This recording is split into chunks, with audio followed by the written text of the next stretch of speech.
Non, vraiment pas.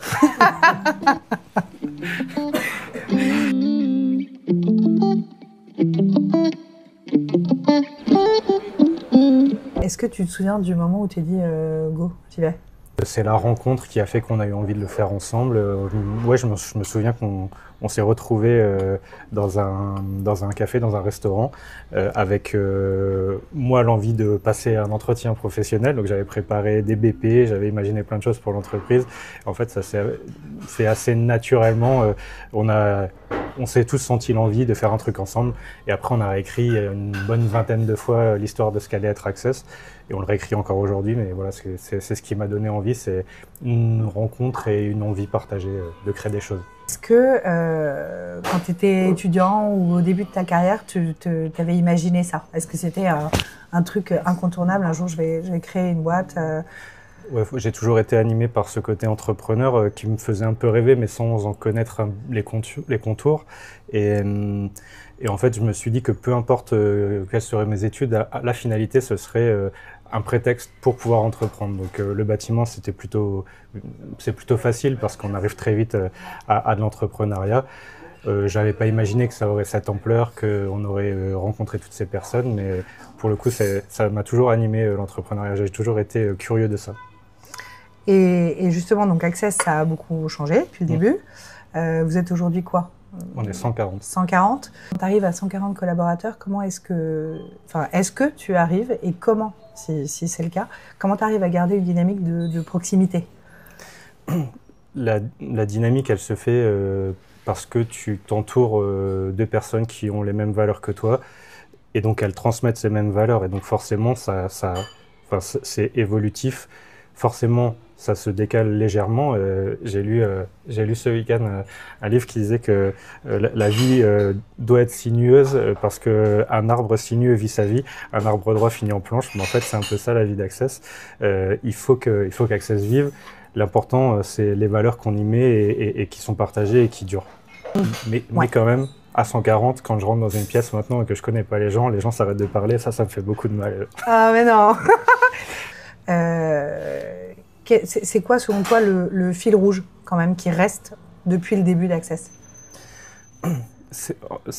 En fait, on réécrit toujours l'histoire une fois qu'on l'a vécue et on l'a réécrit avec ce qui nous paraît être le plus légitime.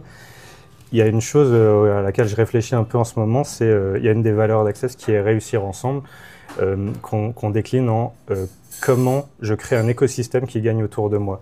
Et ça, depuis le premier jour jusqu'à aujourd'hui, d'abord je l'ai fait, ensuite tous ceux qui sont arrivés avec moi l'ont fait également. Et l'idée, c'est pas de gagner tout de suite, de réussir tout de suite, de signer des affaires tout de suite, c'est de créer un écosystème de clients qui gagnent autour de soi, de collaborateurs qui ont des bonnes valeurs et qu'on va coacher, qu'on va faire grandir.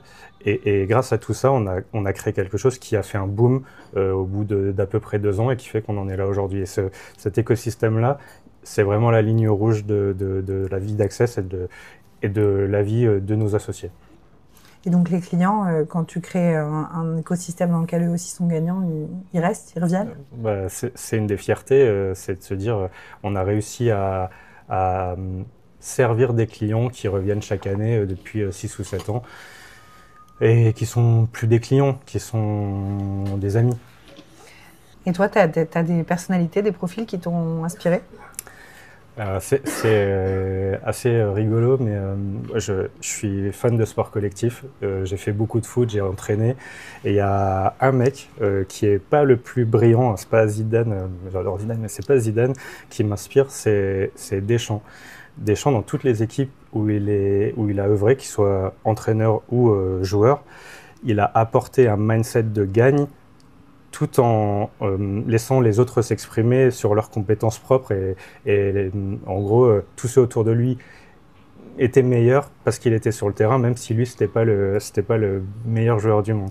Et j'aime bien ce mindset-là. On parlait des sports individuels, des sports collectifs. Dans le sport individuel, il y a une notion de dépassement de soi qui est fort. Dans le sport co, ce que j'adore, c'est le dépassement de fonction. Si je reprends l'exemple du foot, c'est le défenseur qui sent un coup et qui va se retrouver en attaque pour marquer un but alors qu'on ne l'attendait pas et qu'on ne lui avait pas demandé. En fait, c'est ça que j'essaye d'amener autour de moi, c'est que les gens se sentent en capacité de prendre des initiatives et d'aller créer le truc en plus qui fait qu'on gagne et qui fait que ça marche. Et ça, c'est un truc qui me plaît beaucoup.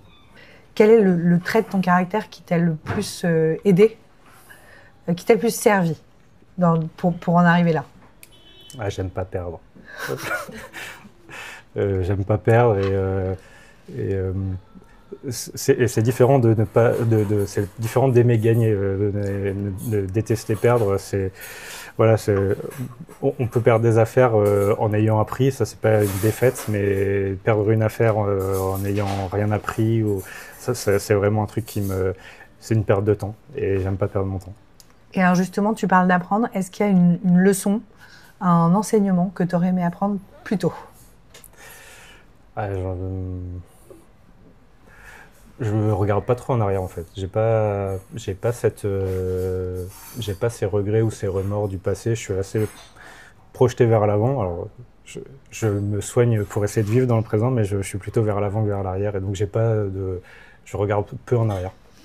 Et est-ce que on parlait de management, est-ce que, parallèle vie pro, vie perso, est-ce que ce que tu vis dans ta vie personnelle, privée, comme parent, comme ami, ça influence ta façon de manager? Est-ce que parfois tu fais des parallèles entre ça? Oui, forcément. Le gros parallèle, c'est quand tu deviens parent où les enfants t'apportent des choses que tu n'avais pas forcément, enfin en tout cas que moi je n'avais pas forcément. Il y a un truc que j'adore chez mes enfants, mais ma femme le fait aussi, c'est qu'ils n'ont pas de filtre et de façon très objective, ils savent sans faire semblant t'expliquer où est-ce que tu es bien, où est-ce que tu n'es pas bien. Ils sont petits encore mes enfants, mais donc ils ont ce sans filtre qui me fait du bien, parce que ça remet vraiment les priorités au bon endroit. Et ça, c'est vrai que c'est intéressant de le ramener aussi au travail. Dans ton parcours, est-ce qu'il y a une expérience en particulier à laquelle tu penses qui t'aurait beaucoup appris en termes de gestion du stress ou des crises? En créant l'entreprise, on imaginait que tout allait bien se passer, que ça allait être une longue route à dérouler. Il se trouve que 2 ans après qu'on a démarré, on a vécu les confinements liés à la Covid, on a vécu un peu plus tard les crises liées à la guerre en Ukraine sur les matières premières. Et en fait, on a découvert, mais parce que forcément quand on recrute quelqu'un et quand on monte une équipe, on s'imagine aller vers tout ce qui est très bien, mais on ne s'imagine pas les crises qui peuvent arriver. Et en fait, on a vu se créer, se développer dans cette équipe qu'on avait montée, une force collective pour aller résoudre ces sujets, pour passer ces crises. On a eu un commando qui est allé acheter de la charpente en Tunisie parce qu'il n'y avait plus d'acier en Europe, donc on est allé en Tunisie. Enfin voilà, il y a des choses assez folles qui se sont faites à un état d'Access qui était encore assez embryonnaire. Et donc c'est à mettre au crédit des équipes qu'on a bien sûr impulsé, mais c'est une grande force collective qui s'est dégagée.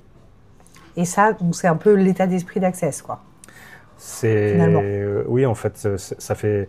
On parlait tout à l'heure des valeurs, c'est quand on recrute des gens qui ont des valeurs communes, quand un événement se passe, qu'il soit positif ou négatif, on sait passer l'événement tous ensemble, soit en faisant la fête, ça nous arrive beaucoup, soit en se relevant les manches et en réglant les sujets. Est-ce qu'il y a une boussole perso qui te guide? La boussole perso, c'est d'être convaincu que c'est... En fait, on m'a déjà posé la question parce que quand j'ai démarré, je faisais un peu tout et forcément, à chaque fois que quelqu'un arrive, il prend une partie de ce que je faisais. Et donc, on m'a déjà posé cette question de qu'est-ce qui donne envie de toujours avoir du monde en plus. Et en fait, la vraie boussole, le vrai guide, c'est qu'est-ce qui est le mieux pour l'entreprise. Qu'est-ce qui fait que l'entreprise sera encore là dans 10 ans ou dans 20 ans, et est-ce que cette personne apporte du plus à l'entreprise, quelque chose que je ne sais pas faire. Et en fait, l'important, le mieux, enfin le conseil que j'ai pris, je ne sais plus qui l'avait dit, mais c'est s'entourer de gens qui savent faire mieux que soi. Et c'est ça la destinée d'un entrepreneur qui réussit, je pense, c'est d'être conscient de ce qu'on sait faire, d'être conscient que d'autres savent mieux faire des choses et d'essayer de les capter pour que ça crée quelque chose de mieux. Qu'est-ce qui fait qu'Access tire son épingle du jeu? Je pense qu'on est de toute façon dans une période où les crises vont s'enchaîner encore. On en a vécu, on va en vivre encore. Certaines sont en train d'être créées. On ne peut pas anticiper tout ce qui pourra arriver. En revanche, je me répète un petit peu, mais l'écosystème de réussite qu'on a créé autour de nous fait que ça donne envie de se serrer les coudes et ça donne envie de travailler avec nos clients, nos fournisseurs, les collaborateurs, les associés.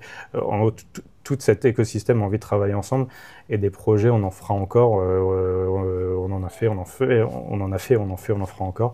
L'important, c'est est-ce que j'ai envie de travailler avec cette personne ou pas. On est dans l'IMO, on est encore dans un métier d'humain et le lien, la relation à l'autre, c'est encore quelque chose de très prenant et on a cette chance-là de pouvoir s'entourer de gens avec qui on a envie de travailler. C'est plutôt un super problème, les crises. Et justement, c'est encore facile aujourd'hui, ça c'est vraiment ma question, de recruter dans ce secteur-là. Il y a du monde, il y a des candidats, c'est un secteur qui attire. Pour moi, c'est un secteur passionnant et il attire.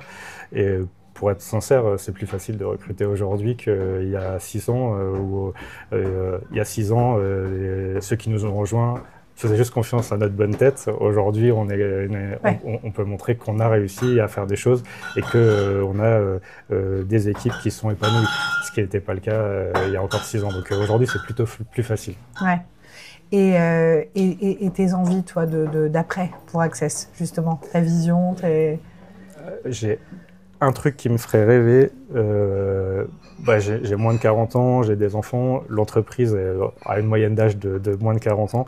J'aimerais bien qu'on pense à comment on construit pour plus tard. Et j'adorerais qu'on arrive à créer une sorte de cabine de pilotage des immeubles qu'on construit et qui permettent de les gérer au mieux, qui soient économes en énergie, mais de façon concrète, pas simplement des labels. D'ailleurs, on a les équipes qui y travaillent, c'est comment on rationalise ces bâtiments, l'utilisation des bâtiments. Parce que là, on peut travailler sur la construction, mais la construction, elle dure 2 ans de la vie de 50 ans de vie d'un bâtiment. Les 50 ans où on l'exploite vont consommer beaucoup plus de choses. Et donc, là où on a une grande chose à apporter au secteur de l'immobilier et à nos clients, c'est comment on exploite mieux ces bâtiments. Donc, mon rêve du moment qu'on va qu'on va forcément arriver à gérer, c'est comment on fait pour que nos clients aient un bâtiment qui soit parfaitement aligné avec leur exploitation sans dépenser plus et en étant économe en carbone. Ouais, la performance. Voilà, la performance. Qu'est-ce que tu observes chez les nouvelles recrues? J'imagine qu'au tout début, tu rencontrais tout le monde. Aujourd'hui, c'est pas le cas. Tu as quand même des associés dans un certain nombre de régions en France et bientôt ailleurs, peut-être. Qu'est-ce que tu observes chez toutes les nouvelles recrues chez Access qui te fait te dire, OK, encore une fois, on a l'état d'esprit Access, quoi. Il y a une chose qu'on promeut, c'est bien sûr, tu as le droit d'avoir ta sphère intime et ta sphère pro, mais qu'est-ce que tu amènes de toi pour amener du lien, de la relation dans ta vie de tous les jours au travail? Et ça, toutes les équipes que je croise, elles l'apportent. Et on voit qu'il y a de la vie qui se crée, entre collègues, et c'est forcément un accomplissement quand c'est un objectif que l'on vise. Ouais, c'est pas que un job. C'est pas que un job. Et en parlant de job, tes enfants, ils comprennent quoi de ton boulot? Si on leur demandait, ils diraient que papa fait quoi? Ils sont encore petits, donc moi je leur expliquais que je construisais des immeubles. Et donc quand on passe devant un chantier et qu'il y a une grue, et ils me demandent si c'est mon chantier. Tu dis oui? Je dis oui.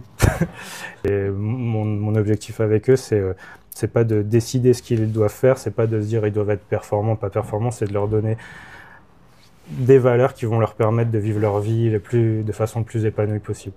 Ouais. De façon la plus épanouie possible. Et en ayant le choix. En ayant le choix. À 140, quand je rentre dans une pièce maintenant et que je connais pas les gens s'arrêtent de parler, ça me fait beaucoup de mal.